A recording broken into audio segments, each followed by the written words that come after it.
अंधेरा। कृपया ध्यान दें। दिल्ली के द्वारका सेक्टर 26 में एक पुराना मकान खाली पड़ा था।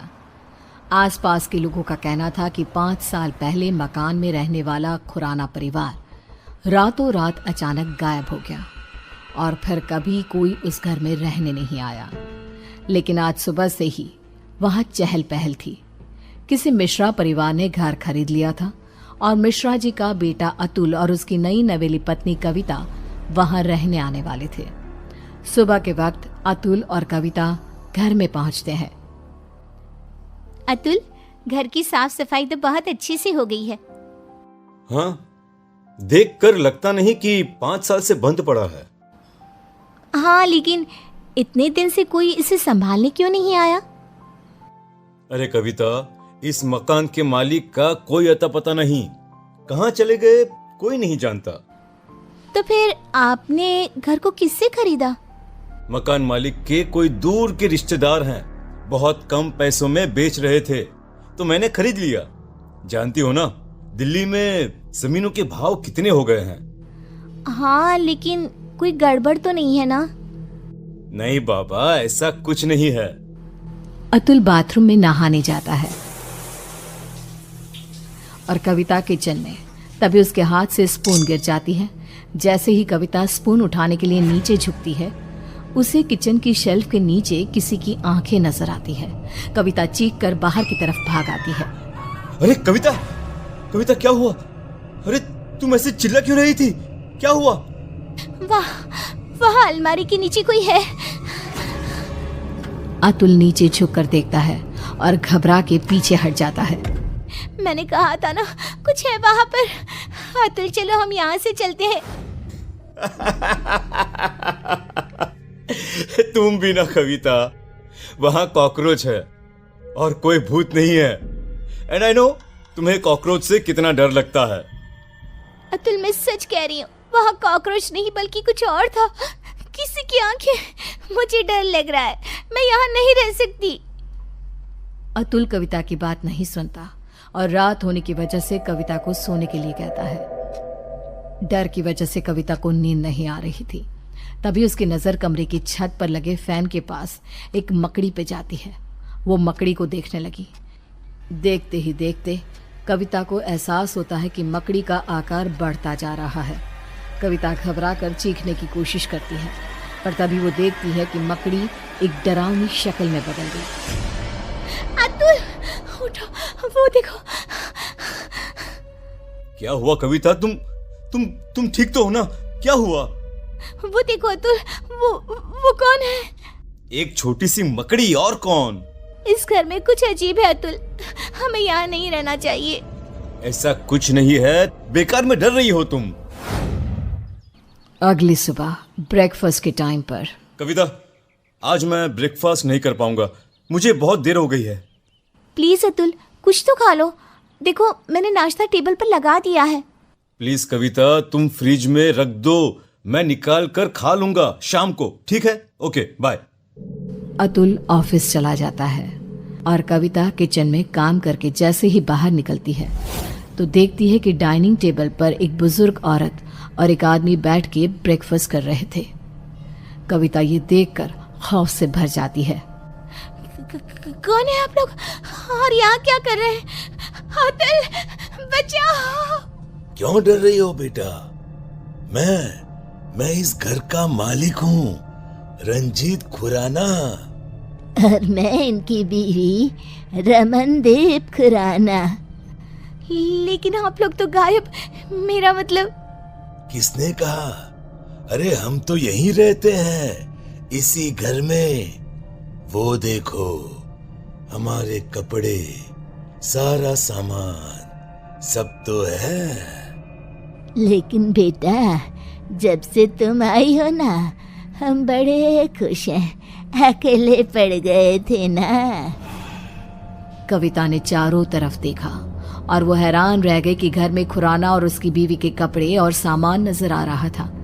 कविता घबराहट की वजह से दरवाजे की तरफ बढ़ती है ताकि वहां से बाहर जा सके। तभी एक यंग औरत उसके सामने आ जाती है। कहाँ जा रही हो? मेरे मम्मी पापा ने कहा ना कि वो अकेले हैं, उनका ख्याल कौन रखेगा? कौन है आप सब? कौन है? जाने दीजिए मुझे। मैं इनकी बेटी हूँ ना, क्या करूँ? मैं तो मरने के बाद इनका ख्याल रख नहीं सकती। अब तुम्हें ही ये काम करना होगा ना। हेल्प, कोई बचाओ मुझे। कविता भागती है और अपने कमरे में जाकर एक कोने में बैठ जाती है। पूरा दिन वो एक जगह बैठी रहती है। शाम को 5 बजे अतुल घर आता है और कविता को ऐसी हालत में देखकर परेशान हो जाता है। क्या बात है? अरे तुम यहाँ ऐसे?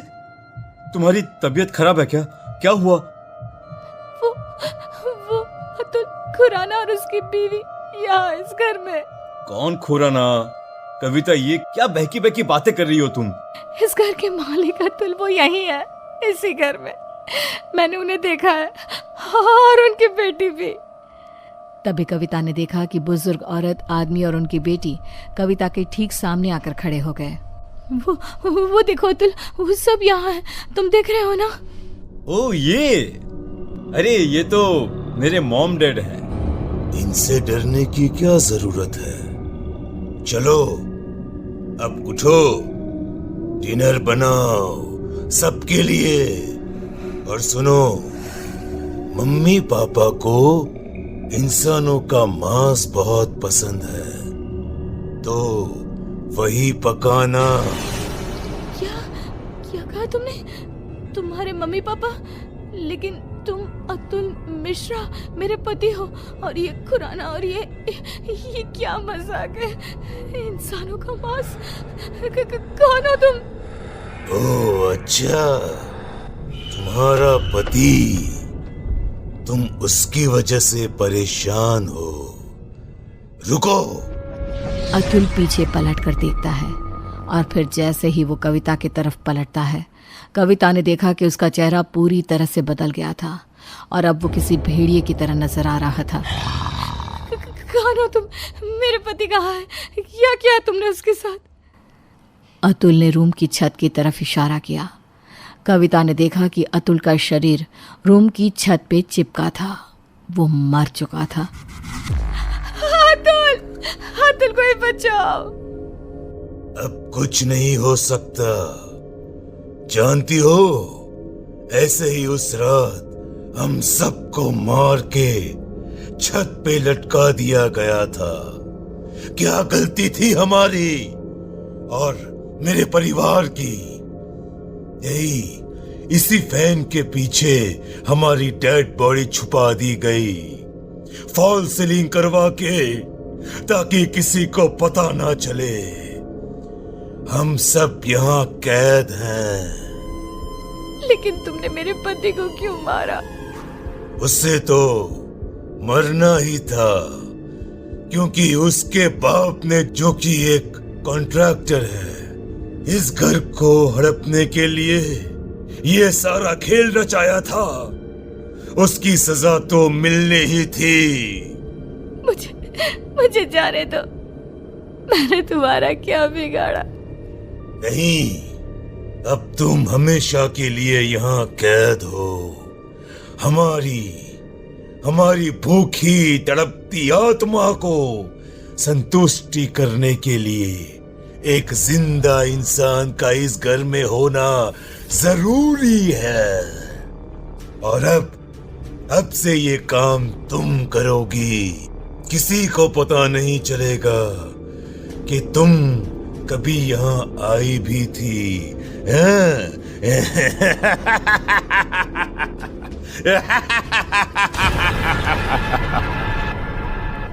उसके बाद सेक्टर 26 में एक खबर और फैल गई कि खुराना के मकान में रहने आए अतुल और कविता भी अचानक से गायब हो गए।